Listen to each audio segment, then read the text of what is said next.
내 영을 너희 속에 두어 너희로 내 율례를 행하게 하리니 너희가 내 규례를 지켜 행할지라. 아멘.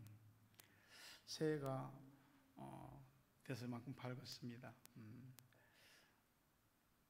송구영신 예배 때 축복 기도를 빈 대로 여러분 개인과 가정과 삶에 이루어지기를 바라고, 혹시 그 축복 기도를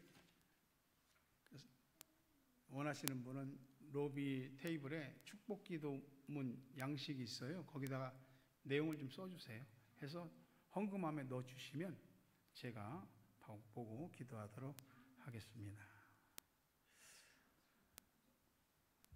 올해 2025년은 을사년 뱀띠해죠. 뱀띠해.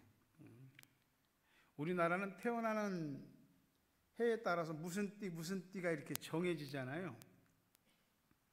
그래서 12동물 12지신이라고 하는데 12동물을 따라서 무슨 띠가 정해집니다. 그러니까 뭐 옛날 말로 이렇게 사람들이 이제 지어낸 얘기죠. 옥황상제가 그 동물들에게 좋은 축복과 지위를 약속하고 가장 먼저 뛰어들어오는 자에게 그걸 주겠다, 그렇게 했대요. 그래서 제일 많이 연습을 한 게 소랍니다. 소가 얼마나 열심히 달렸는지 그냥 제1번으로 도착을 했습니다. 근데 소 등 뒤에 매달려서 타고 오던 쥐란 놈이 톡 뛰어내려갖고 쥐가 1등이 됐답니다. 그래서 우리가 12동물을 말할 때 자, 축, 인, 묘, 진, 사, 오, 미, 신, 유, 술, 해 이렇게 말하는 거예요. 자는 쥐를 말하는 거예요. 쥐가 1등으로 들어오고 돼지가 꼴등으로 들어온 거죠. 여러분이 다 무슨 띠가 있을 거 아니에요. 근데 내가 무슨 띠냐에 따라서 어떤 특별한 띠가 예수를 잘 믿던가요? 그렇진 않는 것 같더라고요. 신앙생활 잘하는 띠는 우리가 태어난 해의 그 띠가 아니고 성령띠입니다. 성령띠가 돼야 돼요. 하나님은 말이죠, 없는 것을 새로 만들기도 하시지만 하나님이 하나님 일을 하실 때는 사람을 변화시켜서 일을 하십니다. 하나님이 일을 하실 때에 사람을 변화시키는 건 누가 하냐면은 성령께서 우리 가운데 역사하십니다. 따뜻한 방 안에 들어앉아서 방의 보일러의 온도를 높이면은 뜨거워집니다. 달아오르죠. 이게 느껴지잖아요. 성령께서 우리에게 임하시면 우리의 마음과 생각이 달라지고 이 소위 우리 내면 세계의 질서라고 하는 마음판이 새롭게 짜지게 됩니다. 그래서 나만 알고 살던 삶에서 내 가정, 내 자녀 이렇게 나와 연결된 요 테두리 안에서 살던 사람이 이 성령을 경험하면 하나님을 생각하고 하나님의 일을 생각하고 하나님의 일을 하는 사람으로 바뀌게 되죠. 교회 다니는 이유가 있잖아요. 예수 믿는 이유가 뭐 여러 가지 이유가 많이 있겠죠. 중요한 건 내가 하나님 믿는 사람이에요. 영혼을 가진 존재예요. 내 안에 하나님의 형상이 있어요. 하나님이 내가 거룩하니 너희도 거룩할지니라 그러셨거든요. 그리고 예수님이 우리들한테 원하는 게 나 예수의 수준만큼 그리스도의 분량까지 자라야 된다, 이렇게 말씀을 하셔요. 사실 이 신앙이 자란다는 것은 내면적인 거예요. 눈에 보이지 않는 거거든요. 그런데 보이지 않는 것이 결국은 보이는 행동과 모습으로 나타나게 되어 있습니다.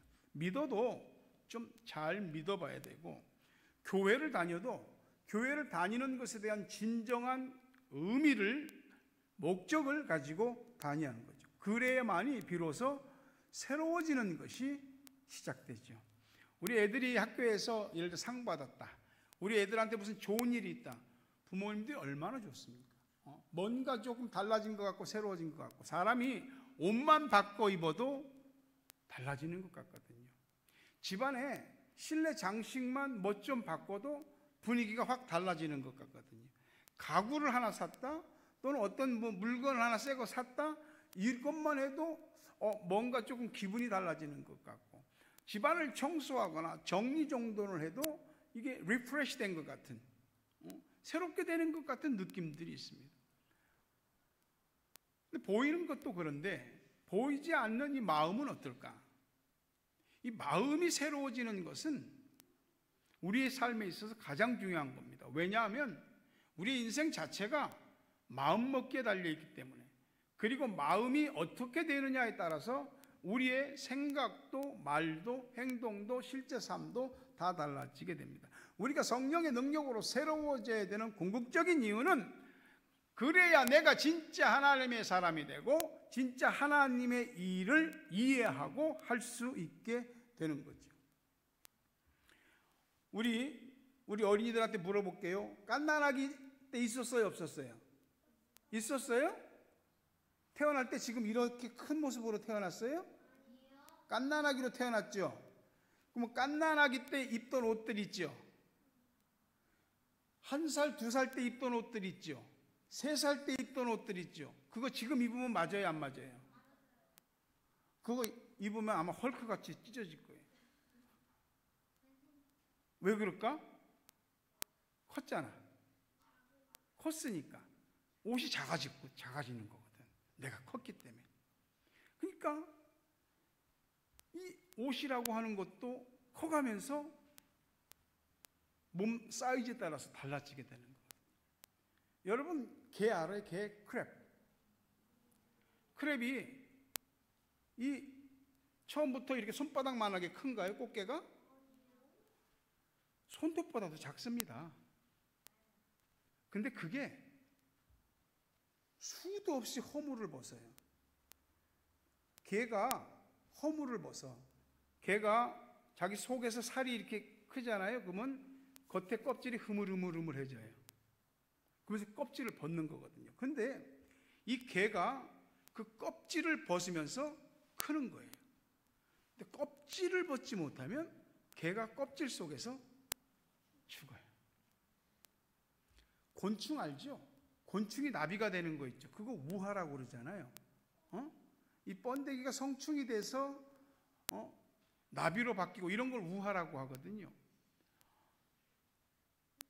이 번데기라고 하는 것은 나무에 이렇게 매달려 있게 되거든요. 처음에는 꼬물꼬물 기어다니는 벌레같이 있다가 나중에는 자기 몸을 칙칙칙칙 감아갖고 나뭇가지 끝에 매달립니다. 번데기가 되는 거죠. 그 번데기의 껍질을 벗으면 예쁜 화려한 나비가 되거든요. 근데 그 번데기 껍질을 벗지 못하면 그냥 번데기로 끝나는 겁니다. 그러니까 신앙생활을 하고 예수 믿는다고 해도 늘 꼬물거리는 그 벌레 형태, 또 어떤 경우는 이 번데기처럼 매달려서 새롭게 우아하지 않는 그 상태, 그 상태로 있는 교회, 그런 교인들이 수두룩합니다. 요즘 믿는 사람 찾아보기가 어렵다고 합니다. 한국에 계신 분들과 이렇게 통화할 기회가 있어서 얘기해보면 진짜 교회 예수 믿는 사람들 찾아보기 힘들다고, 특히 젊은이들 10사람에 1명, 2명 찾기도 힘들다는 겁니다. 코비드 19 이후에 많은 사람들이 교회를 떠났고 기존 신앙생활하던 것에 대한 패러다임이 바뀌긴 했습니다만은 그만큼 믿는 사람들을 찾기가 어려운 거죠. 근데 말이죠, 그런 거를 그 코로나 팬데믹을 통해서 누가 믿는 사람이고 안 믿는 사람들인지 어쨌든 구분은 좀 되어져 가는 것 같아요. 우리와 가까운 나라가 일본이 있습니다. 일본에 교회가 있을까요? 없을까요? 있습니다. 일본은 굉장히 일찍 우리나라보다 일찍 기독교가 들어왔습니다. 그러니까 1549년 이 포르투갈의 예수의 프란시스코 자비에르 신부가 일본에 들어와서 이제 복음을 전하기 시작했고요. 그러면서 이제 쭉 다 복음이 천주교가 처음에 들어왔죠. 나중에 개신교가 들어오고. 우리나라는 1750년 영조 때 기독교가 이렇게 부흥하기 시작했다는 기록이 있습니다.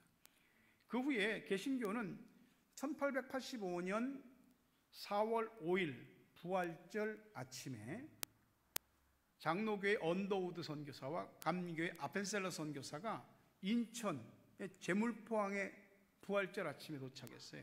그러면서 공식적으로 이제 조선에 기독교가 들어왔죠. 근데 일본은 말이죠, 우리보다 복음을 들어온 지가 처음 들어온 때를 기준으로 보면 335년 정도 빨리 들어왔거든요. 근데 일본은 기독교가 융성하지 못했습니다. 교회도 별로 없습니다. 일본 인구가 얼마인지 아세요? 대략 한 1억 3천만 명 정도 됩니다. 그 1억 3천만 명 가운데 기독교 2023년 기준 통계를 보니까 기독교인이 0.7%, 1%가 안 되는 겁니다. 1억 3천만 명 중에 한 91만 명 정도밖에 안 되는 거예요. 일본 기독교 선교 역사를 쓴 나카무라 사토시라고 하는 이 성서학원 원장이 이 책에서 그런 말을 합니다. 일본의 개신교가 전해졌을 때 에도 막부 시대였는데 사람들이 볼 때 이 기독교의 선교사를 복음을 전하는 전도자로 생각하기보다는 서양에서 온 고급스러운 사람, 많이 배운 문물을 많이 아는 사람. 그래서 일본에서는 기독교가 지식층의 종교, 또 문턱이 높은 종교, 그런 인식이 있었고, 실제 전도도 이 많은 일반인들에게 나가기보다는 도시의 사람들에게 집중되었다.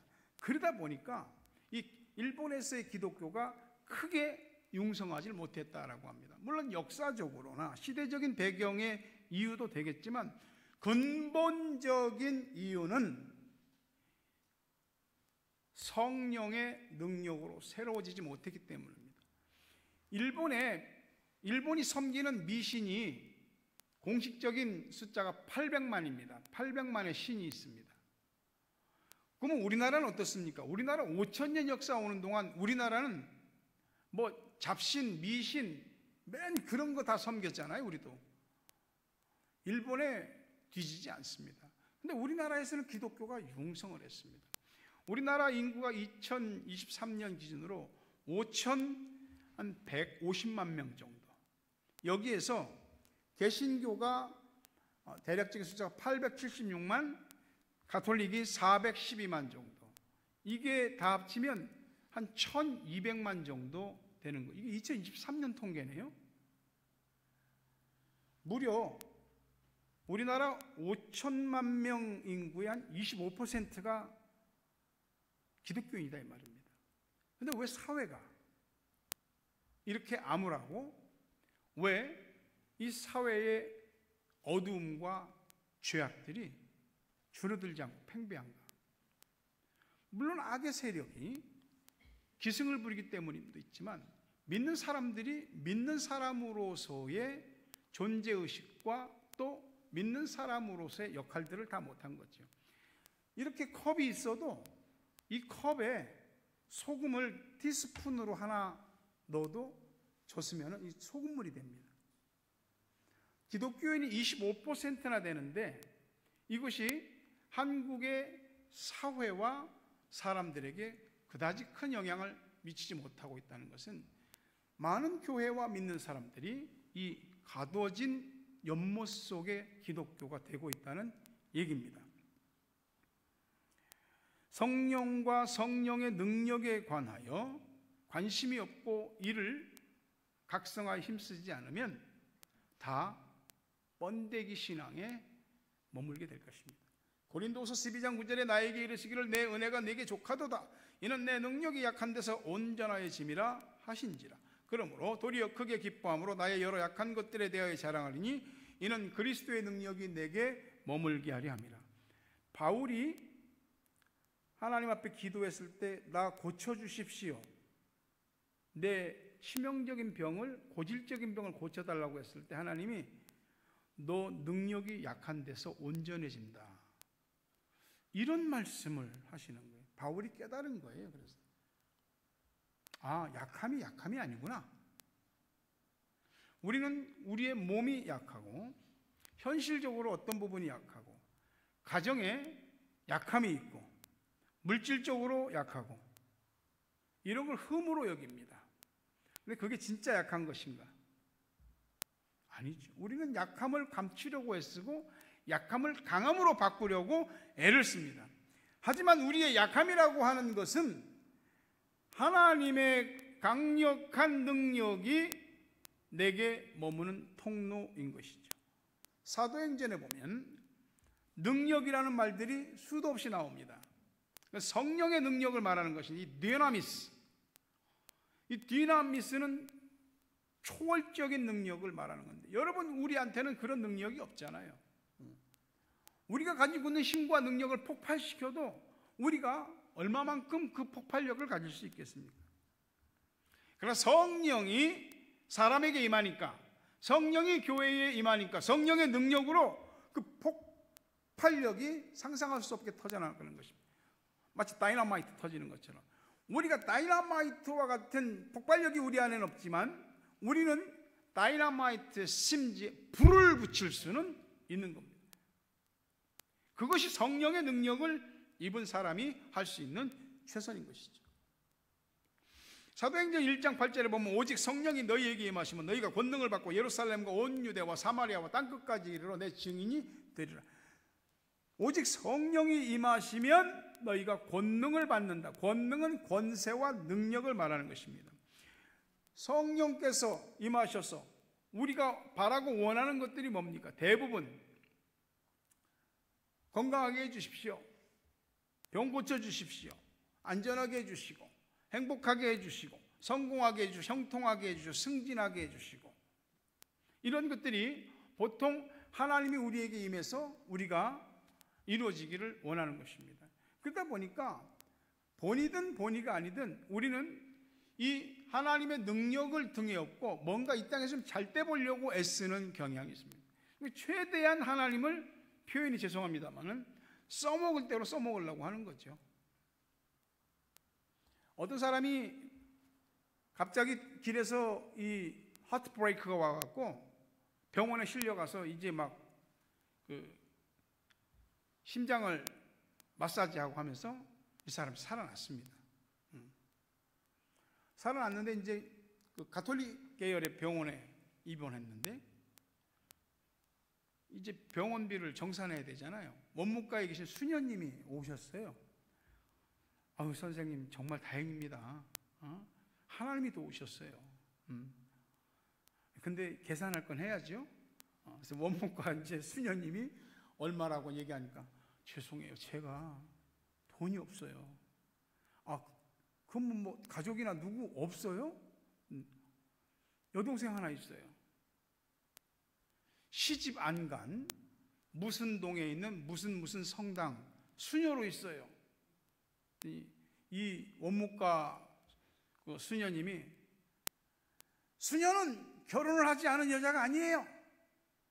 하나님과 결혼한 여자입니다. 하나님과. 몰랐습니다. 죄송해요. 수녀는 하나님과 결혼한 여자예요. 그러니까 이 남자가 뭐라고 그러냐면, 그러면 병원비는 우리 매형한테 청구해 주십시오, 그러더랍니다.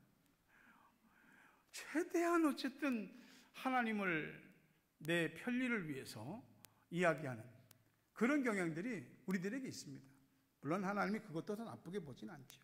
근데 말이죠, 예수님 제자들이라고 해서 우리하고 달랐을까? 아니요. 우리하고 똑같았어요. 예수님 3년 동안 같이 따라다녔죠. 예수님과 지내면서 예수님과 먹고 자고, 예수님의 주옥 같은 설교 말씀, 그 설교 원본, 말씀 원본이잖아요. 원본을 직접 듣고 수많은 기적들을 경험했잖아요. 안진뱅이가 일어서고 중풍병이 나오고 소경이 눈을 뜨고 귀가 열려 듣게 되고 귀신이 나가고 이런 일들을 다 봤잖아요. 제자들이 달라졌나요? 안 달라졌어요. 그렇게 예수님은 죽었어요. 그리고 제자들도 다 끝났어요. 예수님 살아계실 때 맨 내가 높으냐 네가 높으냐, 예수님 나를 더 높은 자리에 해주세요, 이런 싸움이나 했던 제자들이에요. 부활하신 예수님을 만나죠. 부활하신 예수님과 40일과 동안 함께 있었고, 예수님이 승천하신 다음에는 열흘 후에 성령이 오셨어요. 부활하신 예수님과 함께 있었어도 제자들은 확 달라진 게 없었어요. 근데 오순절날 성령이 강림하셔서 성령 세례와 성령의 충만을 받은 다음부터는 그 성령의 능력으로 새롭게 되는 거예요. 사람이 마음판이 바뀌고 본성이 바뀌고 새로워지는 게 그게 참 어려운 거예요. 제자들 같은 사람들도 예수님 따라다니면서도 그렇게 안 변했던 사람들인데, 이 사람들이 성령 세례와 충만 받은 다음에 그때부터 바뀌는 거예요. 그리고 나가서 두려움을 떨쳐내고 담대히 예수 복음을 전하고 교회는 폭발적으로 성장했습니다. 사도행전 1장 8절의 말씀처럼 성령이 우리들에게 임하시는 이유는 우리가 그 예수 복음의 증인이 되게 하시려고 임하시는 것입니다. 교회를 다니는 것이 다가 아니죠. 성령을 받아야 비로소 내가 누구인지, 내가 해야 할 일이 뭔지를 아는 거죠. 로마서 12장 2절에 보니까 너희는 이 세대를 본받지 말고 오직 마음을 새롭게 함으로 변화를 받아 하나님의 선하시고 기뻐하시고 온전하신 뜻이 무엇인지 분별하도록 하라. 변화한다는 건 마음이 새로워진다는 것이거든요. 마음이 새로워져야 변화가 가능해요. 그러면 마음이 새롭게 되는 것은 뭔가 각성이 있어요. 각성은 깨닫는 것이거든요. 자극의 반응을 보이는 겁니다. 만약에 우리가 바늘로 손을 갖다 콕 찌른다 그러면 아프다고 그럴 거 아니에요. 바늘로 찌르는데 아무런 반응이 없어. 이건 감각이 없는 거죠. 아무리 놀라운 설교를 듣고 아무리 놀라운 얘기를 듣고 아무리 놀라운 것을 보아도 그저 그래, 아무런 느낌이 없어. 그런 상태로 믿을 수는 없지 않겠습니까? 요한계시록 3장 20절에 보니까 볼지어다 내가 문 밖에 서서 두드리노니 누구든지 내 음성을 듣고 문을 열면 내가 그에게로 들어가 그와 더불어 먹고 그는 나와 더불어 먹으리라. 예수님이 바깥에서 문 좀 열어 똑똑똑똑 아무리 놓고 해도 문을 안 열어주는 거예요.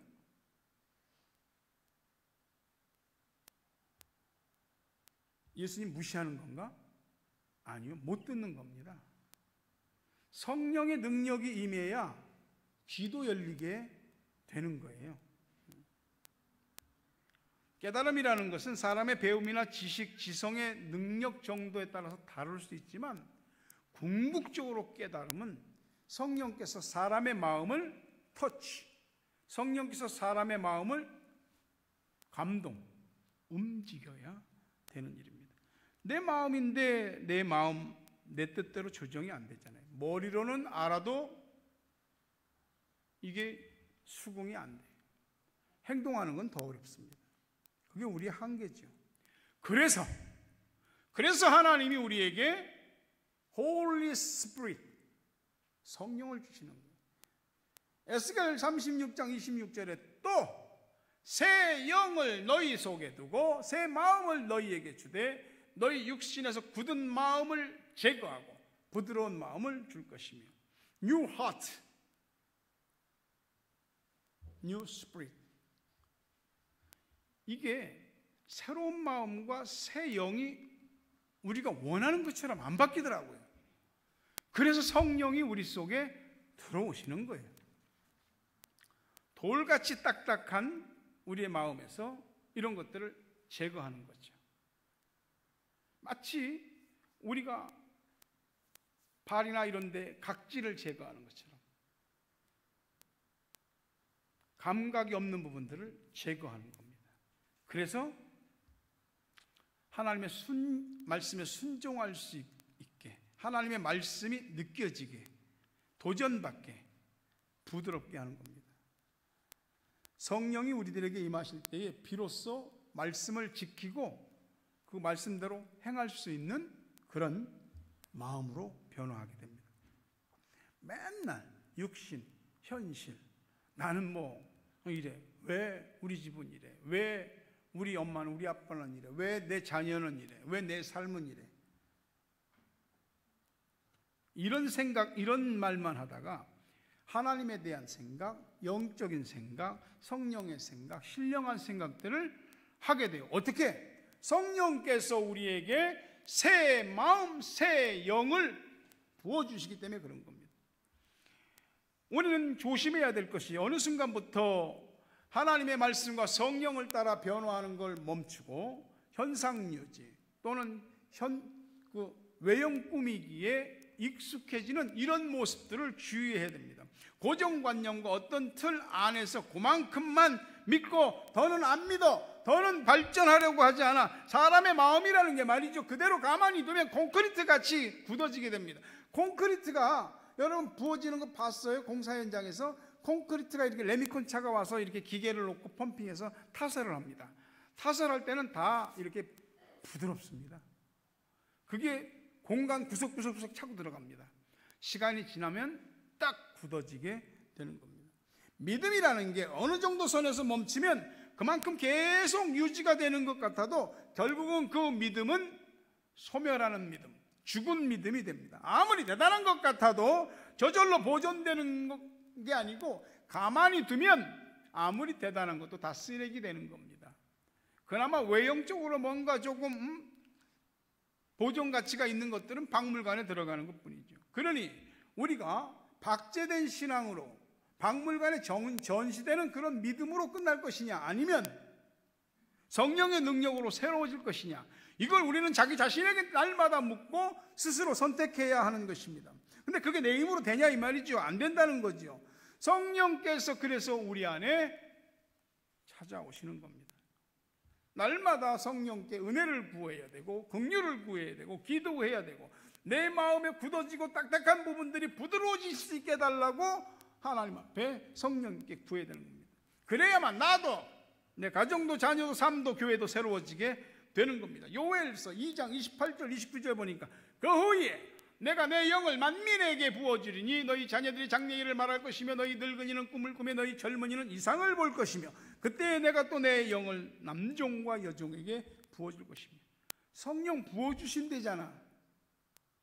남녀노소 가리지 않고 다 부어주신대잖아. 성령이 우리들에게 임하면 예언하고 꿈꾸고 이상을 보고, 예전에는 생각하지 못했던 생각들을 하고, 예전에는 하지 않았던 말들을 하고, 예전에는 하지 않았던 행동들을 하게 되는 겁니다. 지각 변동이라는 거 아시잖아요. 여기 우리가 마운트 망가누이 여기 산도 그냥 저기 처음부터 이렇게 산으로 돼 있던가요? 지각 변동이 있으면서 해저에서 저 산이 융기에서 올라온 겁니다. 그래서 마운트 망가누이 그 올라가는 길을 이렇게 보면은 중간에 조개 폐총들이 엄청 많습니다. 이 말은 바다에서 이게 융기에 솟아 올라왔다는 거죠. 그게 사람의 힘으로 끌어올릴 수 있는 거냐고. 화산이 폭발해서 그 산 꼭대기가 확 날아가 버리고 거기에 분화구가 생기고 뭐 천지라든지 백록담이라든지 이런 못이 생기는 거죠. 그게 우리의 힘으로 되는 거냐고요. 성령께서 우리에게 역사하실 때 우리는 솟아오르게 되고, 날아갈 것들은 날아가고 새롭게 만들어지게 될 것들은 새롭게 만들어지게 되는 거예요. 그래서 성령을 받은 사람은 표가 나게 돼 있습니다. 예수 믿으면서 한 번은 이 성령의 폭발적인 능력을 반드시 경험해야 하는 겁니다. 그래야 무언가를 알 수 있는, 무언가를 할 수 있는 가장 기본적인 토대가 준비되는 겁니다. 우리가 새로워지기를 원하는 것들이 많이 있겠지만 진정 주 앞에 새로워지기를 원한다면 소망해야죠. 비결은 예배, 말씀, 기도에 있습니다. 성령의 능력은 예배를 통하여, 말씀을 통하여, 기도를 통하여 나타나기 때문입니다. 특히 말씀 가운데 성령이 역사하십니다. 말씀이 아니어도 성령이 역사하시지만 하나님의 말씀이 선포될 때에 이 말씀의 성령께서 호흡을 불어넣으시는 겁니다. 그때의 그 말씀이 누군가에게 와닿고 살아있는 말씀이 되는 거죠. 사도행전 12장 24절을 보니까 세번역 성경에 하나님 말씀이 점점 더 널리 퍼지고 믿는 사람이 많아졌다. 사도행전 6장 7절에 하나님 말씀이 계속 퍼져나가서 예루살렘에 있는 제자들의 수가 부쩍 늘어나고 제사장들 가운데서도 이 믿음에 순종하는 사람들이 많았다.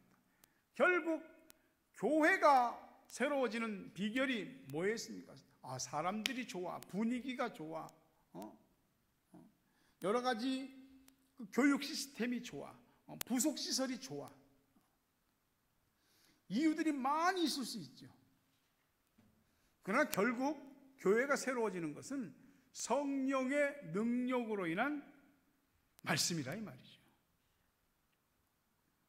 여러분이 사모하기만 하면 성령이 여러분이 듣는 말씀을 통해서, 읽는 말씀을 통해서 역사하시고, 여러분이 그 믿은 말씀, 붙든 그 말씀에 성령이 그대로 성령이 성령됨을 나타내시는 겁니다.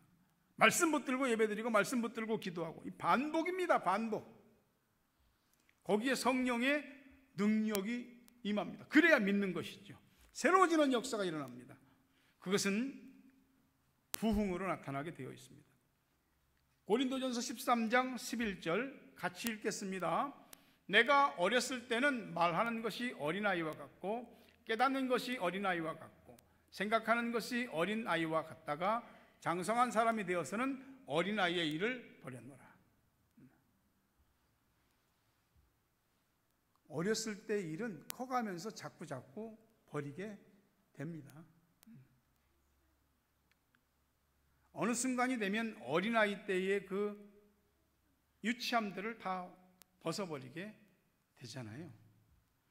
우리 믿음 신앙생활이 어린아이 시절의 그 수준에 계속 머물러 있을 수는 없잖아요. 말씀을 맺으려 합니다. 성령의 능력으로 새롭게 되면서 믿을수록 어른이 되기를 축원합니다.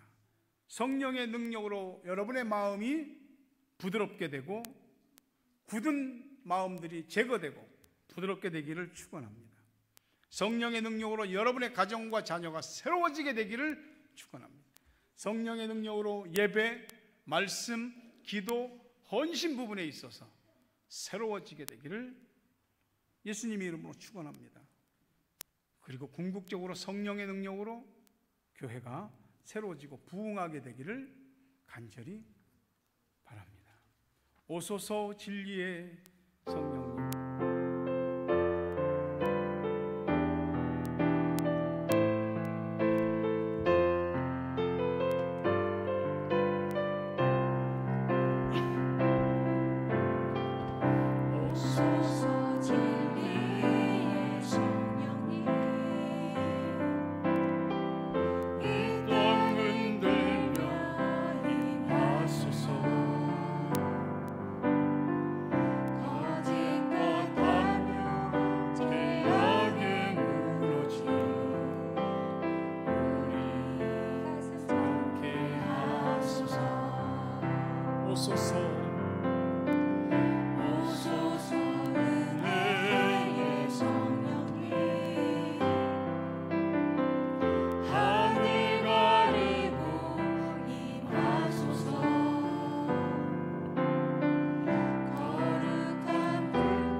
위에서 일어납니다. 주의 말씀 이 땅 새롭게 하소서.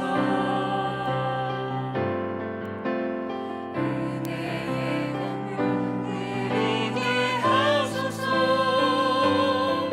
성령의 바람 이 땅 가득 불어와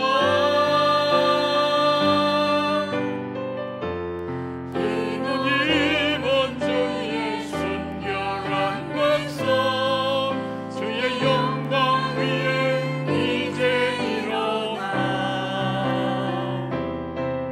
주님 열방을 치유하며 맹진하니 영광의 능을 주소서.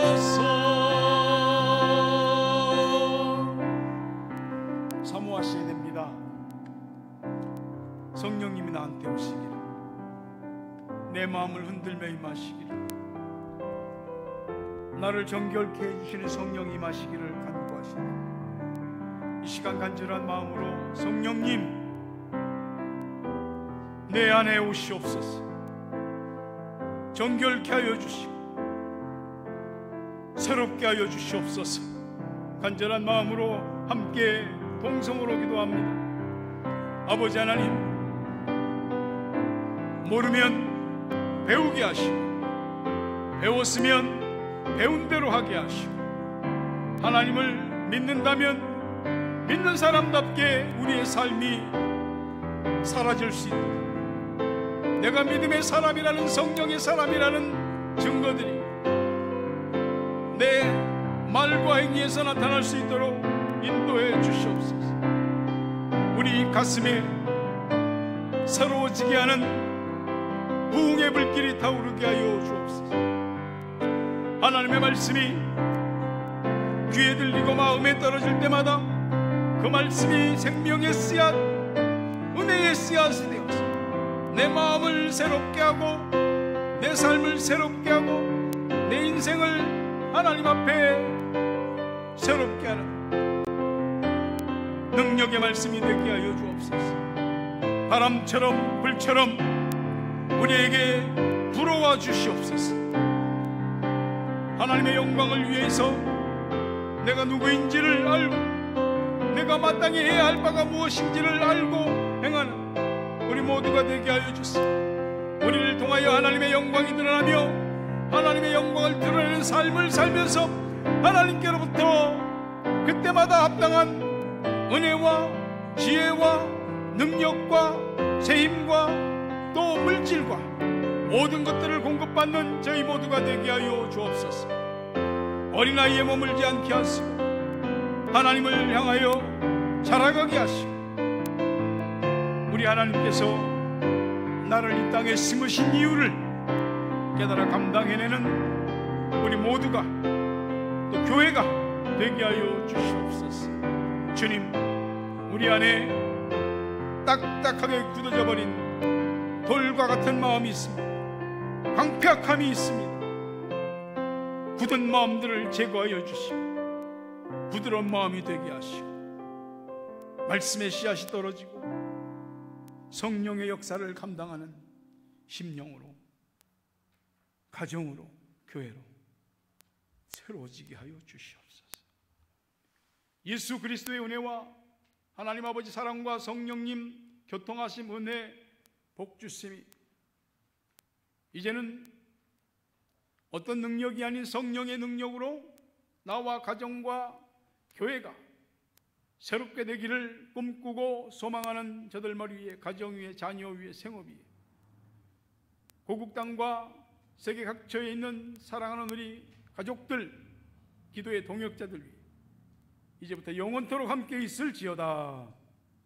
아멘.